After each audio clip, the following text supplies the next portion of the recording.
Benvenuti all'avventura delle Dolomiti. Giorno 3. Le 3 cime di Lavaredo. Parte 2. La mia avventura riprende dal punto più suggestivo e panoramico del tracciato.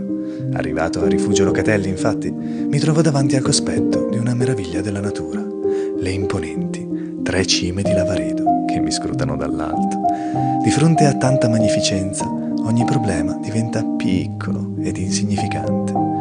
Continuo a scalare più in alto, assaporando la vista dei placidi laghi dei Piani, per entrare poi in una caverna da cui mi godo meglio l'incantevole panorama. Poi di nuovo giù per serpentini sentieri a zigzag, intersecando la famosa Alta Via delle Dolomiti numero 4, che con le sue salite divine mi ha mantenuto attivo e guidato alla scoperta di altri scorci unici, dove è difficile trattenere le emozioni. Lungo il percorso faccio anche la conoscenza di curiosi nuovi piccoli amici pelosi. Infine rientro al lago d'Antorno verso sera per cercare uno spot dove piantare la tenda e cucinare un risotto di zucca sull'immancabile Lello il Fornello. Dopo più di 18 km è giunto il momento di riposare, visto che domani mi attende una nuova grande avventura. Ma questa è un'altra storia che ti racconto nel prossimo video, se vorrai seguirmi.